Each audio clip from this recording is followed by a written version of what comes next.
Uau! Você pode sentar, por gentileza.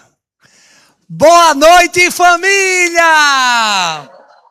Gente, que alegria estar aqui com vocês nesse aniversário tão especial de 22 anos de história. Eu vim com a paleta certa, pelo menos do telão, eu estou na paleta. E, gente, um convite do Bispo Márcio Simões, para mim, nunca é um convite, é uma convocação.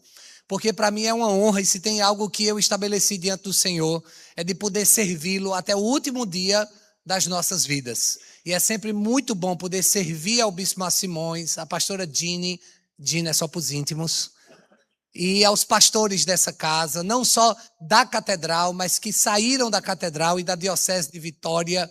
E é muito bom estar aqui com vocês, eu me sinto realmente parte da família. Aniversário é sempre motivo da gente comer bolo e da gente presentear. Eu já comi o bolo aqui já hoje, não foi um bolo literalmente, foi um jantar muito especial que nos foi servido aqui, depois de uma longa viagem.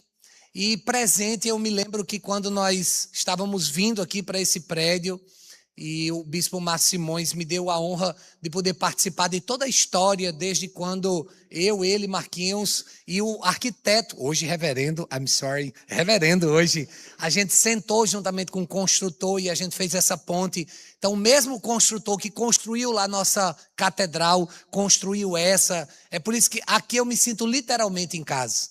E aí, quando a gente estava vindo para cá, eu pensei, o que é que a gente tem lá que ainda não tem na Catedral Res? E uma coisa que ele queria muito era o mapa mundi. E aí a mesma pessoa que fez o nosso mapa fez o daqui, e a gente decidiu presentear a essa igreja com esse mapa. Então receba com alguns anos antes já o presente que serve para hoje também, que é esse mapa mundi aí. Tá valendo, né, bispo? Glória a Deus, amém. Esse mapa vai servir ainda por uns 10 anos, porque foi caro que só a bexiga. Mapa caro da molesta. Mas glória a Deus, tá aí o presente. O Brasil tá meio apagado ali, vamos dar uma melhorada, hein? A África tá com todo o gás, aleluia. A Oceania, uau, boas ondas ali, glória a Deus. Muito bem. Então já fui apresentado, eu tenho o segundo nome mais lindo do mundo, porque o primeiro é Jesus, e o segundo é o nome do bispo de vocês, Márcio. Eu não sou Simões, mas tá valendo, é muito bom estar aqui. Eu sou casado com uma pastora linda há 24 anos. Nós estamos já namorando há 29 anos, temos 2 filhas, Débora e Ruth. Sou de João Pessoa da Paraíba, a capital, o lugar onde o sol nasce primeiro, um lugar chamado Paraíso. Nós ali plantamos uma igreja no dia 27 de novembro de 1999, há quase 27 anos atrás. Hoje é a Catedral da Diocese Família, que é uma diocese que engloba Paraíba, Rio Grande do Norte, Ceará e também o Sudeste, Minas Gerais, São Paulo, Rio de Janeiro e Espírito Santo. Hoje eu estou aqui com alguns pastores da nossa casa, o reverendo Nick, que é pastor da juventude, casado com a pastora Emília, a minha afilhada, e também o nosso ministro Silas, que é casado com a apostolante Lavínia. Eles são da Comunhão Mangabeira, que é um outro bairro lá de João Pessoa.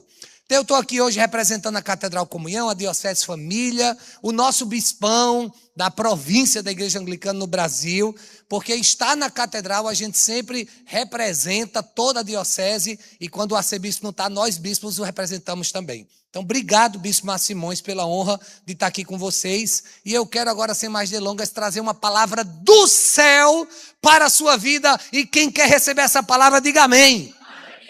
Aleluia! Então, por favor, abra a sua Bíblia ou acesse no seu smartphone a Bíblia Sagrada, a carta que Paulo escreveu aos Filipenses, no capítulo de número 3. Filipenses, capítulo 3. E eu quero ler apenas 2 versículos inicialmente, o versículo 13 e o versículo 14. Filipenses 3, 13 e 14. Vamos para o texto sagrado? Irmãos, não penso que eu mesmo já o tenha alcançado, mas uma coisa eu faço, esquecendo-me das coisas que ficaram para trás e avançando para as que estão diante de mim, eu prossigo para o alvo, a fim de ganhar o prêmio do chamado celestial de Deus em Cristo Jesus. Essas são palavras do Senhor e nós damos... Foi o anglicano britânico, formado em letras, teólogo por afirmação, ele que escreveu, dentre muitas obras, as Crônicas de Nárnia, C.S. Lewis. Foi ele quem disse: você nunca é velho demais para estabelecer um novo alvo ou sonhar um novo sonho. Nós precisamos, em cada oportunidade de aniversário, nós precisamos ter novos sonhos, nós precisamos ter novos alvos, novos objetivos. E hoje você, como parte da família Rez, nesse aniversário de 22 anos, você precisa pensar no próximo ano de história. Você precisa pensar nos próximos 8 anos de história. O Bispo Simões, em sua oração, ele disse: estamos aí começando a terceira década. Nessa oração eu já parei, não consegui continuar a oração, porque eu comecei a... Terceira década, meu Deus, me deu um tilt aqui na minha cabeça. Tic-tac começou. Terceira década, mas a gente ainda está 22, terceira década. Aí eu comecei a puxar a disciplina de contabilidade que eu paguei na faculdade. Aí eu peguei matemática financeira. Peraí, de 0 até 10 é a primeira década. Aí de 10 até 20 é a segunda década. Aí depois de 20 é mesmo a terceira década. Eita, bispo sabido. E na mesma hora eu pensei: o que vai acontecer na Rez nos próximos 8 anos? A nossa Catedral Nacional estará próximo mês completando 30 anos de história. Algo que vocês vão completar daqui a 8 anos. E nesse aniversário de 30 anos, uma grande festa que vai acontecer lá na nossa Catedral Nacional, Espírito Santo. Transições estão acontecendo, grandes bênçãos estão sendo adquiridas, expansão, visão. E a pergunta é: vamos pensar na Rez nos próximos 8 anos? Vamos pensar em quais serão os nossos passos para os próximos 8 anos, nossos alvos, nossos sonhos. Porque Deus não nos chama apenas para lembrar do passado, mas para construir o futuro. Porque, afinal de contas, história é a ciência que estuda o passado da humanidade e faz um relacionamento com o presente, para poder continuar sua história olhando para o futuro. Então hoje é lindo ver essas fotos. É lindo ver tudo que Deus tem feito ao longo dessa história. E eu estive em cada um desses prédios em que a igreja passou e em diferentes situações.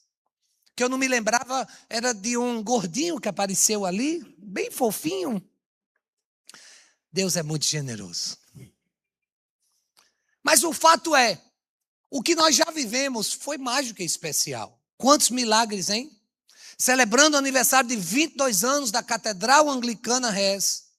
Essa celebração tão linda traz pelo menos 2 dimensões. A primeira delas é a memória e a segunda é a missão. Sim, nós precisamos olhar para trás com gratidão por toda a memória que vivemos. Olhamos para trás com alegria no coração por tudo que desfrutamos. Houveram erros? Muitos. Algumas quedas? Sim, algumas.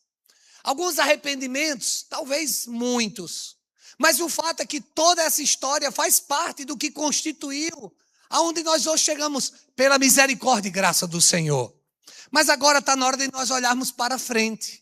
Porque um automóvel não pode ser dirigido olhando apenas pelo retrovisor. O retrovisor é uma checagem rápida para nós sempre aprendermos com a pedagogia do ontem. Mas nós precisamos estar focados no para-brisa, é no que está por vir, é na esperança do amanhã, é nos próximos, no mínimo, 8 anos o que vamos fazer. O apóstolo Paulo nos ensina algo muito profundo. Há momentos em que a gente precisa parar, olhar, agradecer, deixar algumas coisas para poder avançar. Você pode repetir essa palavra? Avançar. Nós precisamos estar prontos para avançar. Mas escute isso. Não tem como avançar se você não deixar algumas coisas para trás. Então é sobre isso hoje que eu quero compartilhar com vocês o chamado da família para avançar. Eu sei que nós temos tantas histórias, são 22 anos, tantas pessoas passaram por aqui. Outras foram morar em outras cidades, outros estados, outros países. Outras pessoas foram para o céu. Outras a gente não tem muita certeza se foi para lá. Mas o fato é que muitas pessoas passaram. E nós louvamos a Deus pela história de todas elas. E queremos honrar a história de todas as pessoas que fizeram parte da história dos 22 anos da Rez. Mas com gratidão no coração, nós não podemos ficar presos, porque nós não somos um museu. Nós não somos um mausoléu. Nós não somos aqui um monumento que parou no tempo e na história. Eu digo com gratidão, mas nós queremos avançar. Então hoje eu quero pensar em 2027, hoje eu quero pensar em 2028, 29, 30. Eu quero pensar aonde essa igreja estará em pelo menos daqui a 7, 8 anos. Então é tempo de nós entendermos o chamado de Deus para avançar. Algumas pessoas do lado esquerdo já entenderam, aqui do lado direito não entenderam. Vamos dar mais uma oportunidade. Nós precisamos entender o chamado de Deus para... O lado direito foi bem melhor do que o do lado esquerdo, mas isso é só um detalhe técnico. Deus não nos chamou para viver preso no passado. Escute isso.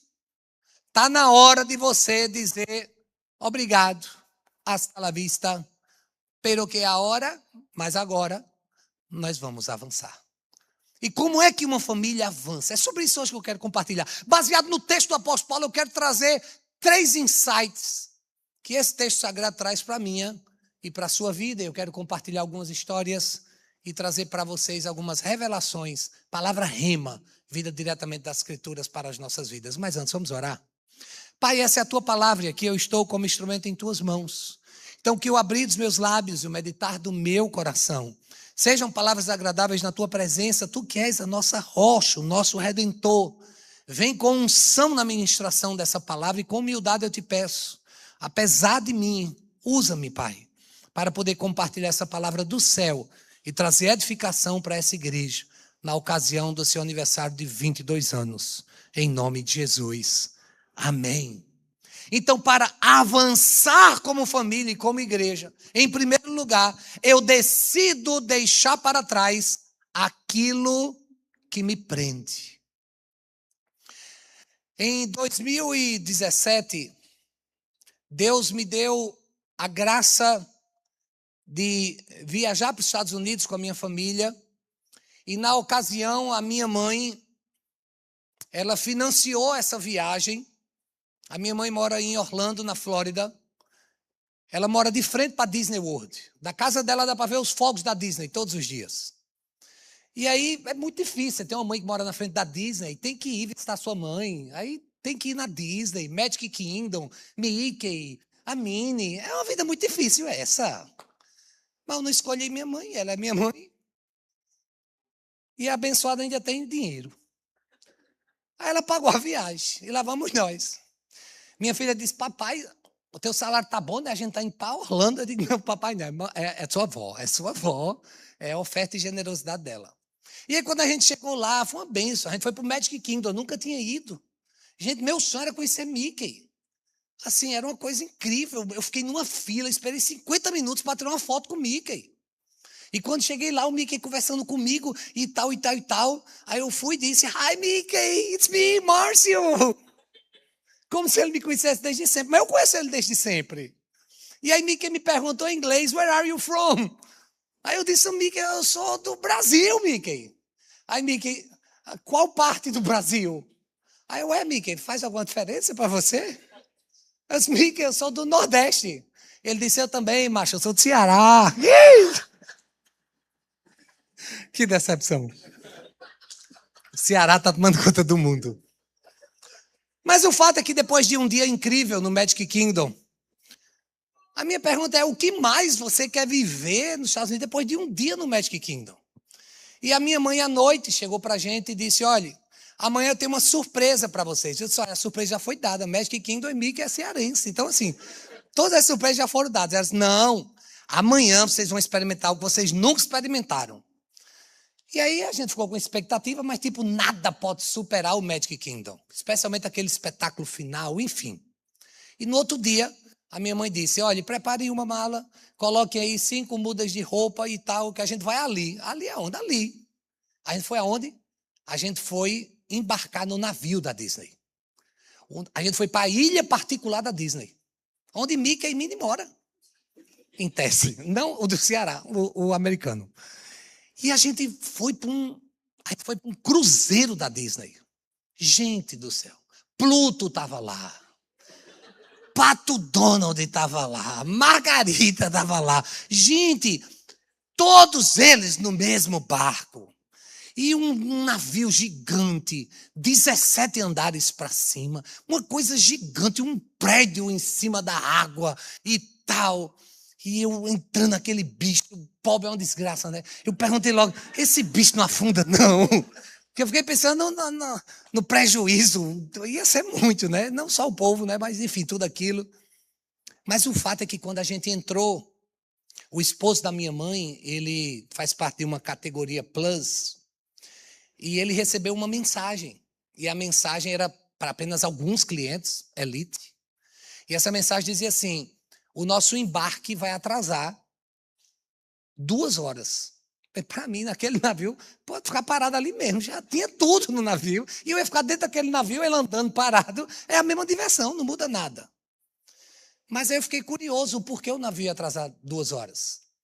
E a mensagem dizia que um determinado sistema, isso só o pessoal elite sabia, um sistema lá da ancoragem havia emperrado. E aí o marido da minha mãe disse, será que isso é um presságio do Titanic? Danou-se. Foi mais pobre do que eu. Eu disse, homem, pelo amor de Deus, vamos embora. Se esse bicho afundar, pensa na felicidade. Morrer no navio da Disney. Chega lá no Brasil, morreu no navio da Disney. Gente do céu. Só que o navio não podia sair. Com tudo de entretenimento que tinha, ele não podia sair. Porque a âncora estava emperrada. O fato é que eu fico pensando que o que é a Disney comparado aos planos de Deus para a nossa vida? E não é sobre apenas uma ilha, é sobre um destino profético.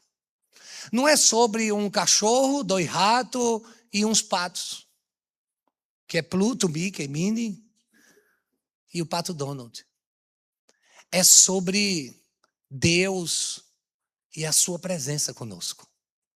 E Deus, ele, em momentos como esse, Deus ele está nos apontando tantas coisas, tantos lugares, tantas conquistas, tantos sonhos.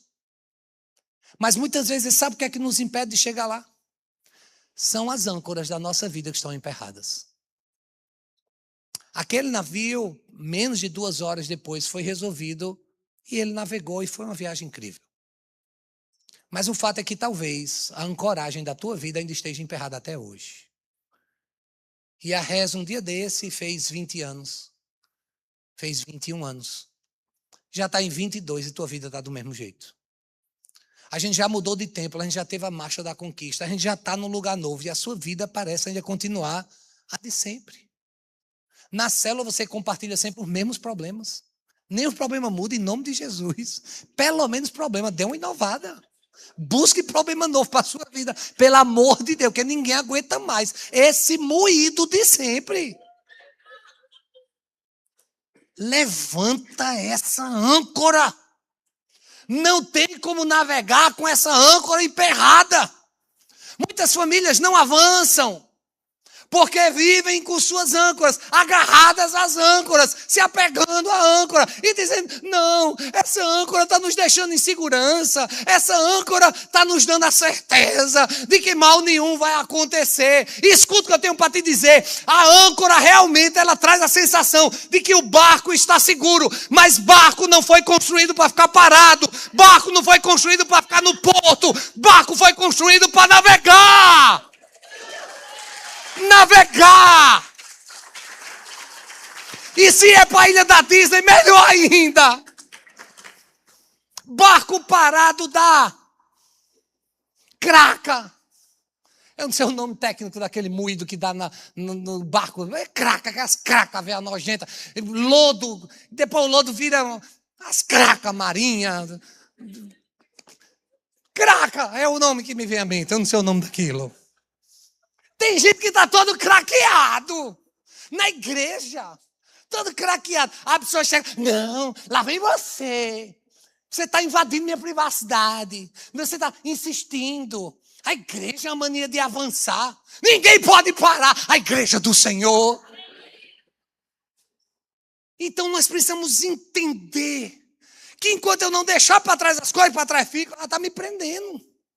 Mágoas antigas, palavras que feriram, erros que nunca foram tratados, frustrações acumuladas ao longo dos anos. Uma igreja também pode ficar presa ao passado. Seja ao orgulho das primeiras vitórias. Quando nós estávamos no antigo tempo, ali sim tinha comunhão. Eu tenho a menor dúvida que tinha comunhão. Mas tinha aperto, tinha calor, não cabia gente. Que eu me lembro, eu já fui para um momento lá, botavam cadeiras até embaixo em cima do ar-condicionado tinha cadeira. Era cadeira em todo canto. Aqui, ó que beleza. Que auditório lindo, grande, confortável. Aleluia. Você pode aplaudir a Jesus? Obrigado, Jesus. Ai, que lindo. Dá espaço. As irmãs do flag dançam, ninguém leva bandeirada na cabeça. Lá era cada lapada que a gente levava, meu Deus. E lá dançava de uma de cada vez, né? Era ministério solitário, era uma de cada vez. Às vezes ficava atrás do louvor escondido ali. O louvor aqui, ela aqui, pá, na cabeça de Marquinhos, e continuava e tal. Aqui não, vem um mói, desce, e tudo rindo, vocês não param de rir. É assim, ó. Parece ministério odontológico. Gente do céu, que coisa linda. Chega a dar vontade de rir nessa, adorando ao Senhor. Sabe o que elas estão rindo? Espaço que tem aqui, aleluia. Olha o que é que Paulo diz, ó. Esquecendo-me das coisas que ficaram para... A mulher de Ló recebeu uma palavra da parte do Senhor. A palavra foi, vai-te embora, sai daqui desse lugar. Essa terra, ela está empestada de desgraça. Vai-te embora, mulher, que agora eu estou salvando você, seu marido, sua família. Vá-se embora. Não olhe nem para trás. Mas o que foi que a mulher de Ló fez? Ô bicha curiosa da molesta. Parece que quando Deus diz, não faça, é o quê? Não era para fazer o quê? Eva, pode comer de qualquer árvore, menos dessa. Dessa não pode não, é? Isso é uma mania. Quer matar uma mulher de coração? Diga, eu tenho um segredo. Lascou.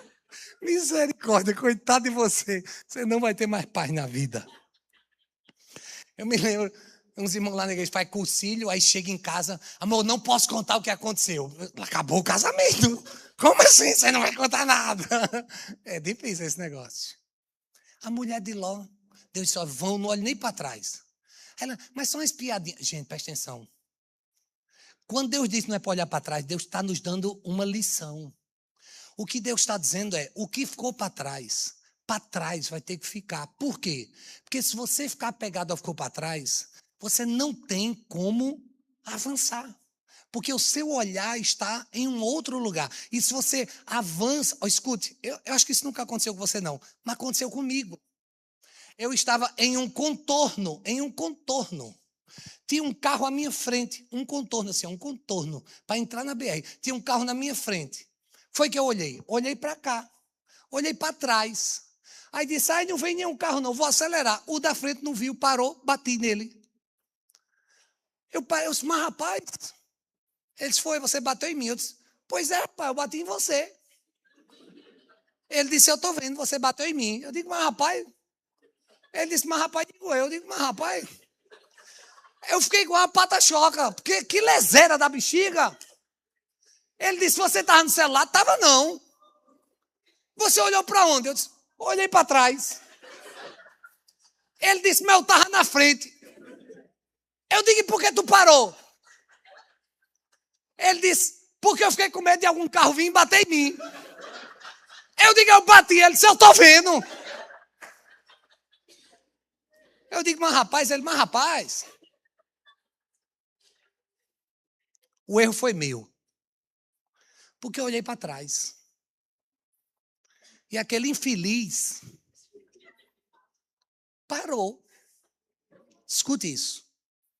Não olhe para trás, não. Porque eu só bati em um carro, mas a mulher de Ló virou uma estátua de sal. Se você não quiser ser petrificado diante das promessas de Deus, para de ficar olhando para trás. Obedece o Senhor e é bola para frente. Aí já que eu estou com a palavra, eu vou aproveitar para dizer a você que é casado. E está jogando na cara de quem você ama o que aconteceu há 17 anos, 3 meses e 9 dias atrás. Você que tem um HD infernal, que lembra do dia, da hora, da roupa, da cor, do cheiro do perfume. e fica trazendo à tona aquilo que já está no mato de esquecimento. Em nome de Jesus, perdoe. Perdoe, isso é passado. Posso ouvir um amém?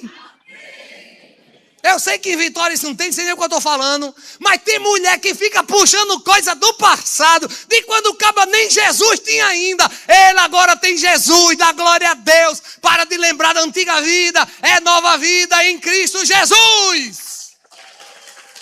Aleluia!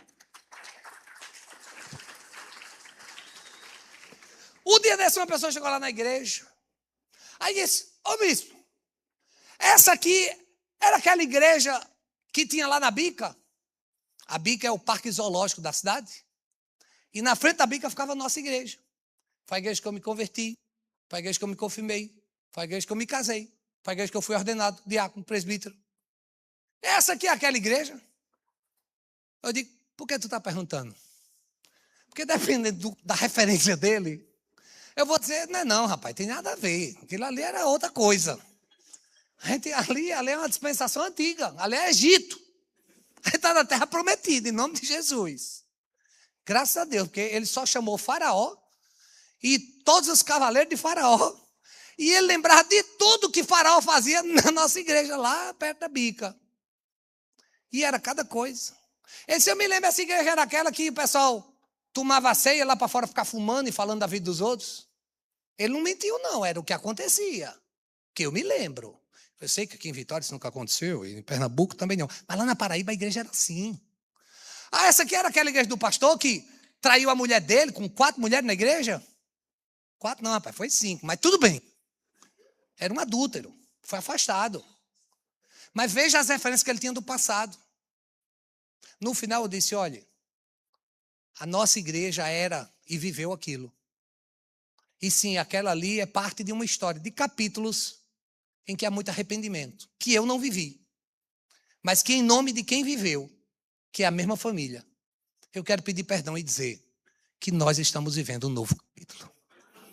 Nós não podemos fazer da nossa vida o título de um capítulo do que já passou. Eu, quando era de menor, eu fumei maconha.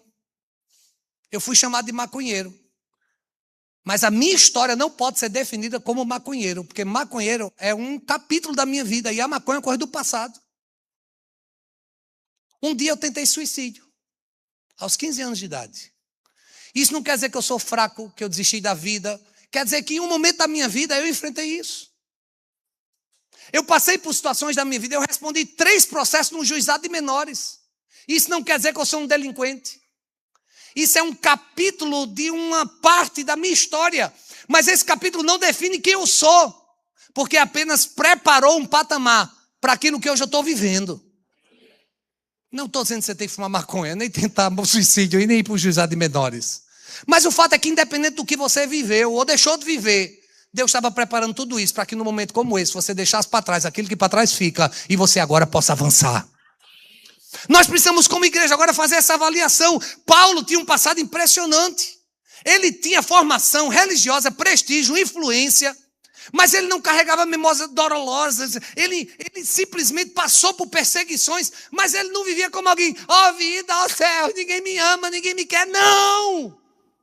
O apóstolo Paulo diz, foi difícil, levei na lata, foi desafiador, mas tudo isso foi só preparando o couro para que eu desfrutasse do que Deus tem para a minha vida agora. Quando ele diz esquecendo-me, não significa apagar a memória, mas recusar-se ser governado pelo que um dia aconteceu.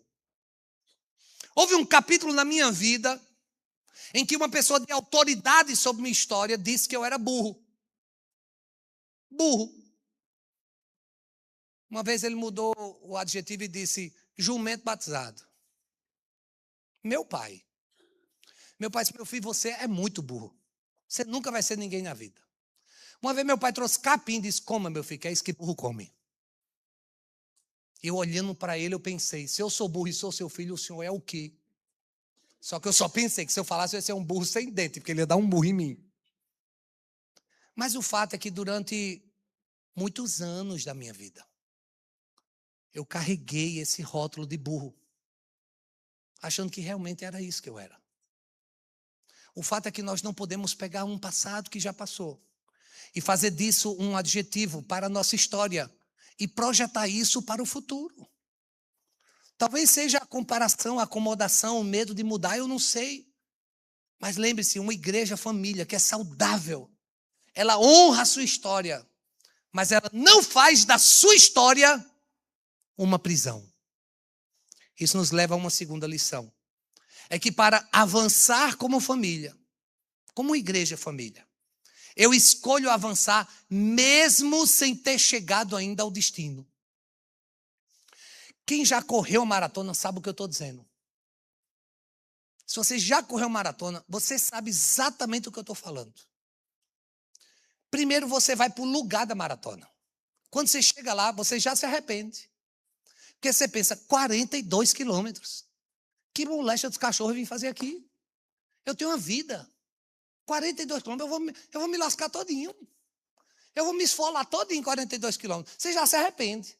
Mas tem aqueles doidos lá, vai ser massa, isso, o quê? Você começa a acreditar nessas doidices. Aí você está com um tênis lá bonito, você diz, esse tênis vai me ajudar. Aí você está lá se alongando, já começa a sentir uns estiramentos. Ai, meu Deus, meu joelho não vai deixar eu ir. Ai, minha panturrilha, e não sei o quê. É canelite, e tendinite, e o ite, escambau todinho que dá na gente. Aí vai começar, você começa. Quilômetro 1, você pensa, ainda falta 41. Aí você corre. Você fica pensando, ai meu Deus, só falta 38. Quilômetro 2, ainda falta 40. Gente, é impressionante quando você está correndo assim. E outra, você começa a lutar contra a sua cabeça, você começa a lutar contra a sua mente. E você fica, sabe, naquele modelo, você fica, meu Deus do céu. Mas se você começa a pensar assim, já foram 2. E só faltam 40. E eu vou chegar. E na linha de chegada, não importa como eu vou chegar, me arrastando, mas eu vou chegar. Nós precisamos pensar no destino profético. É no destino final. Escuta isso aqui. Na igreja nós temos desafios, na igreja nós passamos por situações adversas. Na igreja a gente passa por algumas situações que a gente nunca imaginou na vida passar. E a gente passa na casa de Deus. Porque a igreja é composta de pessoas, seres humanos. E seres humanos são falhos, assim como eu, assim como você. Às vezes tem pessoas que elas são sem noção. Eu sei que em Vitória não tem isso, não sei nem porque eu estou falando isso. Mas tem gente que é sem noção. Lembra dessa viagem para Disney? Pois é, tem um irmão da igreja que recebeu uma mensagem da prima dizendo, ó besta, o que é que o bispo da tua igreja está fazendo com o teu dízimo? Está curtindo na Disney. Foi. Olha que gente sem noção. É isso, mas bispo, olha o que minha prima mandou. Na verdade, o que ele estava dizendo é isso que o senhor está fazendo mesmo? Aí eu fui e disse, mas rapaz, essa tua prima, Lisa, não tem mãe rica. Dá nisso. Isso é inveja de pobre. Se tivesse uma mãe rica, não estava desse jeito. Ó, diz a ela que eu não estou pagando não, até porque eu nem tenho para pagar. Diz para ela que é minha mãe, que a bicha é estribada e pagou tudo. E se ela estiver achando ruim, manda ela orar e pedir para Deus dar dinheiro para a mãe dela. Mas com essa inveja dela, a mãe dela não vai ter não, só de raiva. Porque tem gente que é assim, né? Minha filha disse, papai, o pessoal da igreja está achando que a gente... Ah, minha filha, em todo canto sempre vai ter alguém que vai achar alguma coisa. Mas escute, quando você sabe que está na corrida certa, quando você sabe onde você quer chegar, nada vai tirar o teu foco. Eu estava no Anglican Leadership Institute, em uma ilha, em pleno inverno, um frio de torar. Tinha dia que era -1. Frio, que você bota 2, 3 calças, 3 meias, luva, bota tudo. E o frio bate ainda nos ossos. E o sol lá parece que não nasce nunca.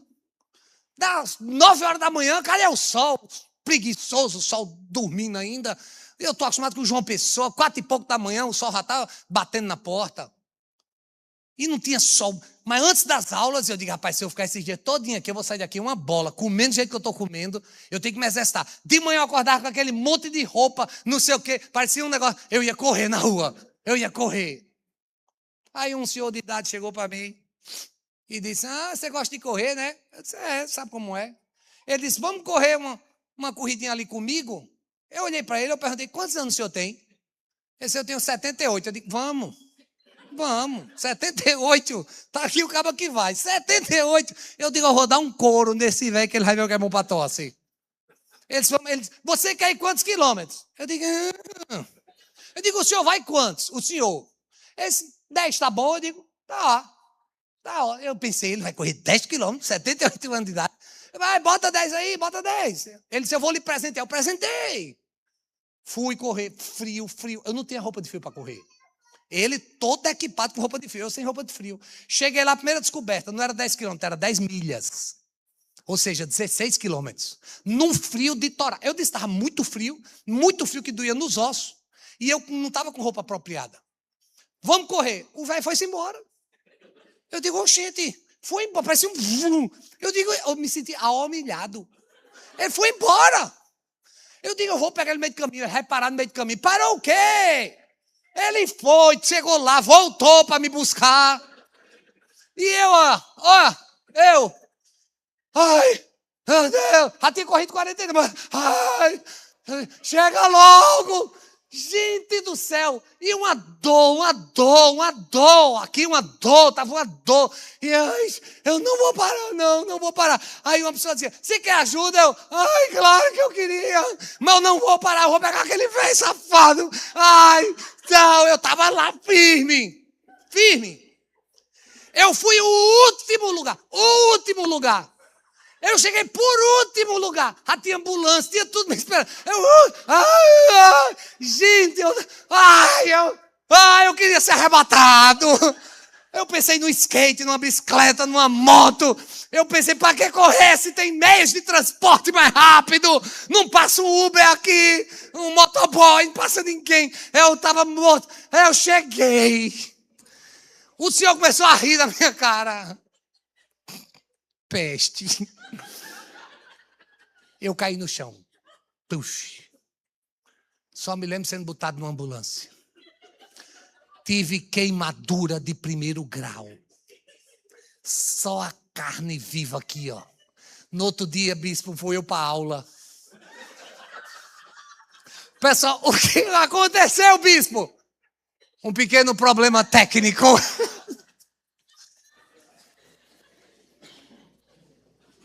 Aí eu cheguei na igreja e contei a história. Aí uma pessoa, bispo, o senhor não tem vergonha não, o senhor chegou por último. Eu digo, para mim, eu cheguei, tu nem foi. Bota isso na sua cabeça. Você precisa pensar onde você vai chegar. Porque se você ficar olhando para o que está ao longo da jornada, você vai desistir.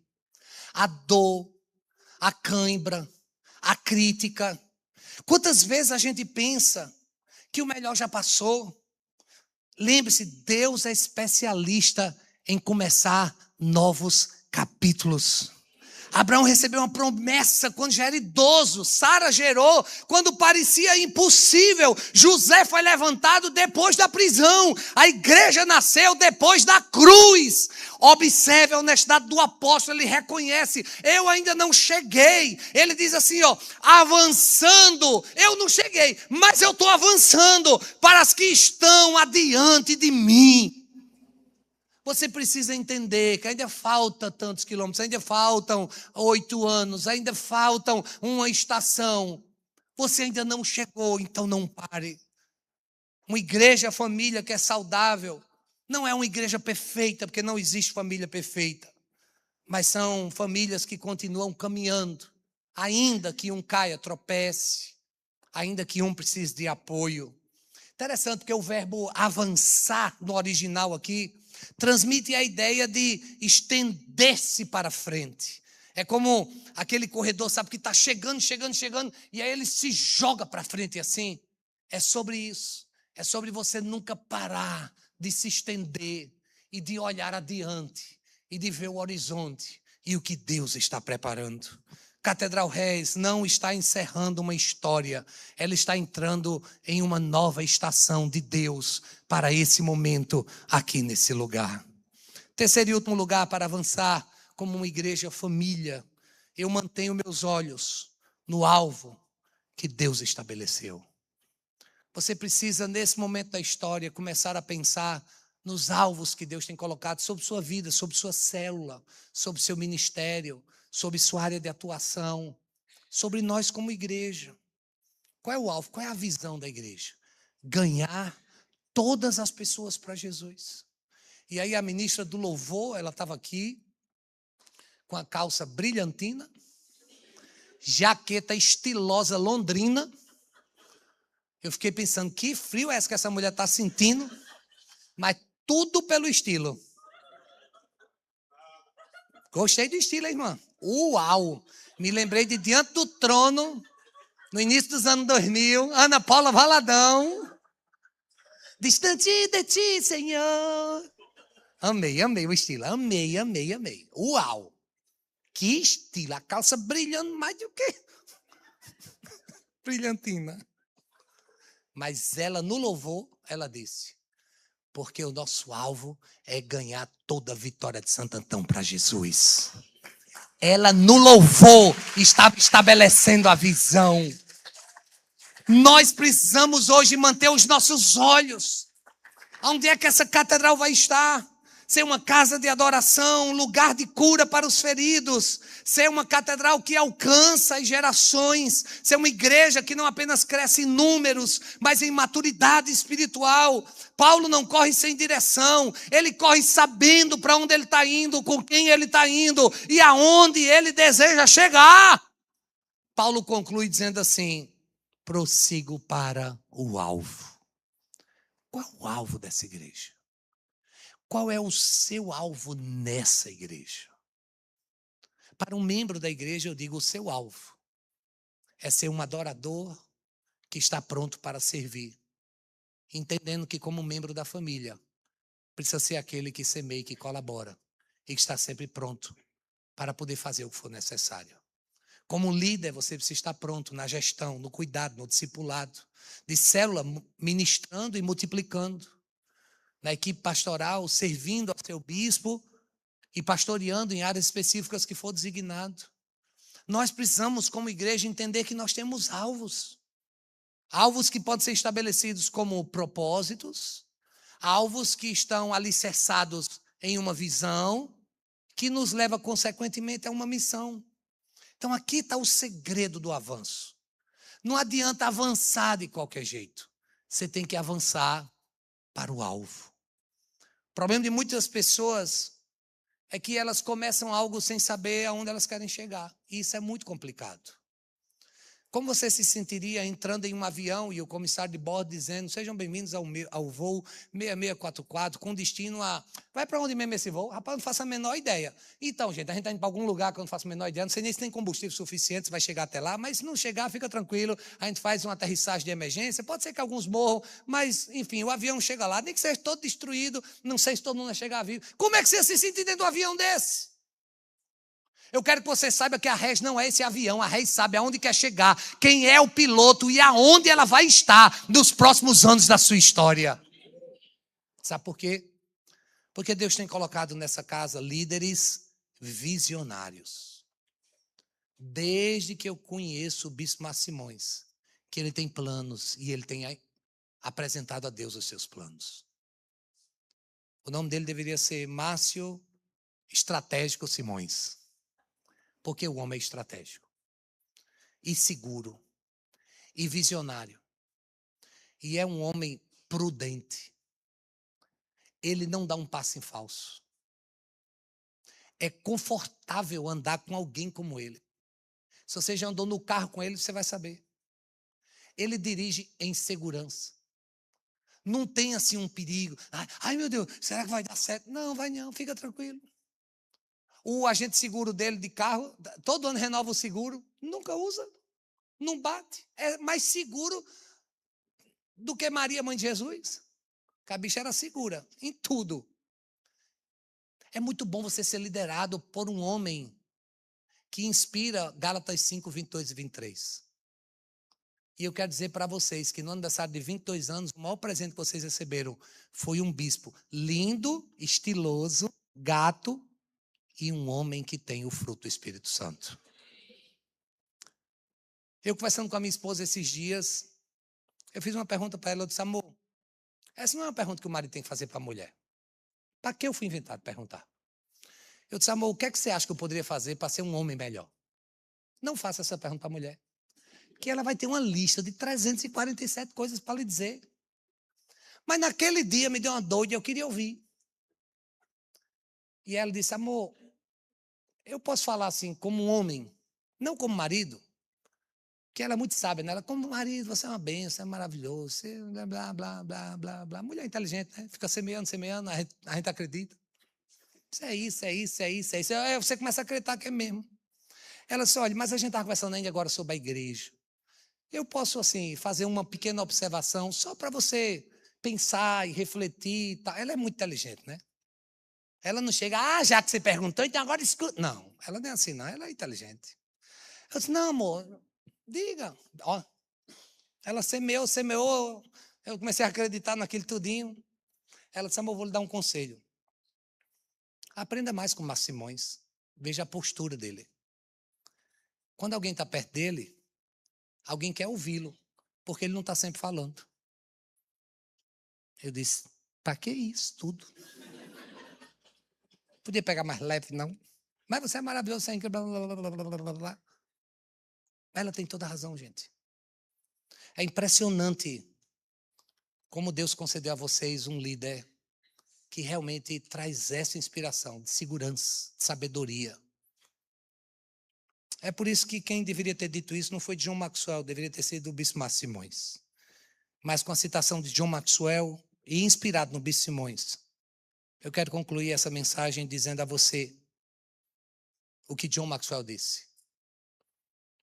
John Maxwell é uma referência de liderança.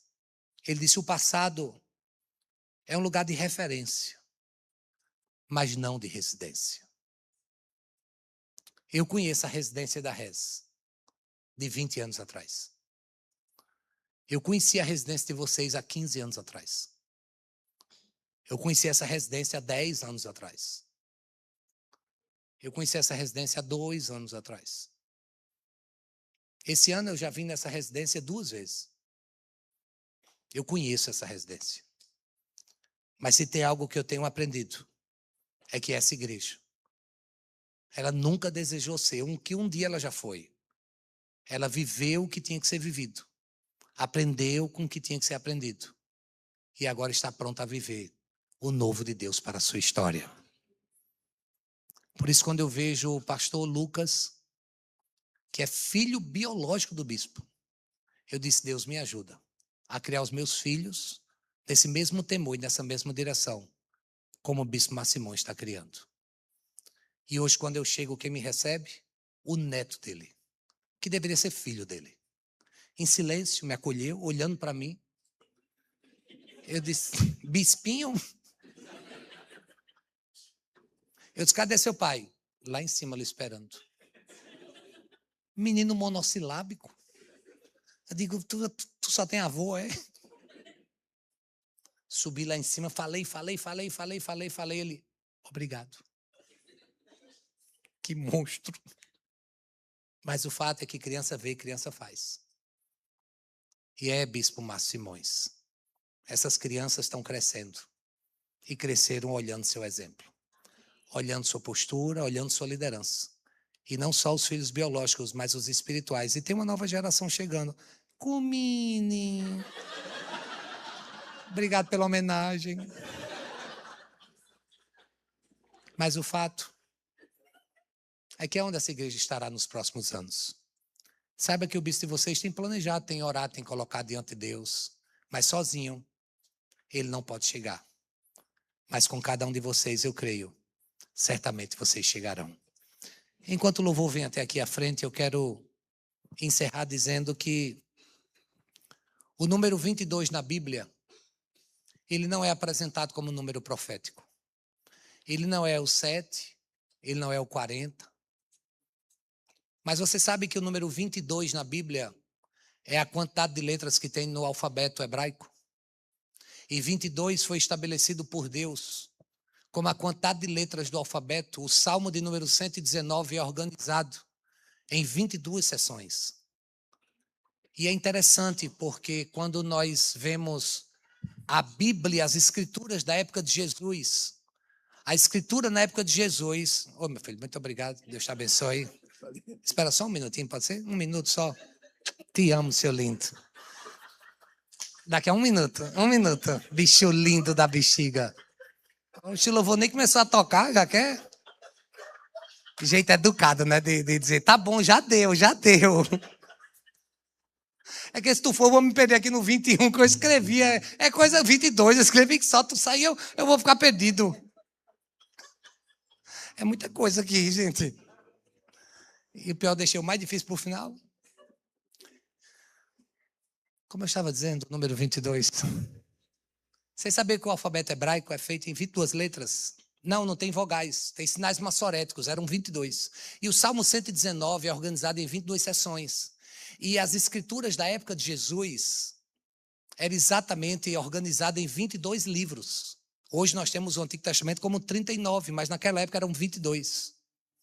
E eu estava orando em cima do número 22 e pedindo a Deus, eu fui olhar o Salmo 22, eu fui pedir a Deus uma palavra. E a palavra que Deus me deu foi, assim como as escrituras, durante um primeiro momento testamentário, foi organizado de uma forma completa por Deus, em 22 letras, em 22 estações, em 22 livros. O que eu quero profetizar sobre a reza é que vocês viveram um momento de 22 anos, que tem sido completo aos olhos de Deus e que tem sido muito abençoado. Mas eu preciso dizer que o que eu sinto no meu coração é que esse ano que começa a partir de hoje é um ano em que Cristo agora passa a entrar na história de uma forma muito especial. É como se tudo aquilo que vocês viveram ainda não se compara, porque agora é chegado o tempo da parousia, aonde o Messias se revela e aonde vocês haverão de desfrutar. Claro que Jesus sempre esteve nessa igreja, mas é como se a partir de agora estivesse começando um novo testamento, uma nova história. É como se hoje começasse um tempo cronometrado decrescente. E o número 30 é o número em que Cristo começa algo. É como se os próximos 8 anos fosse uma preparação para uma nova estação que ainda haverá de começar nessa casa. Então sejam bem-vindos à estação do preparo de algo ainda grandioso que está por vir. Com gratidão por tudo que nós vivemos, do Gênesis até Malaquias. Mas agora vamos se preparar para uma nova era, para uma nova estação. Catedral Reza, eu creio que Deus está revelando para vocês um novo tempo, onde esse preparo vai levar vocês para lugares que vocês nunca imaginaram. Famílias serão reconciliadas, casamentos serão restaurados, pais voltarão a liderar os seus lares espiritualmente. Uma geração que não vai viver mais presa ao que ficou para trás. Assim como Paulo, a Catedral Reza, pode declarar: uma coisa nós fazemos, é que deixando para trás as coisas que para trás ficam, nós avançamos para o alvo.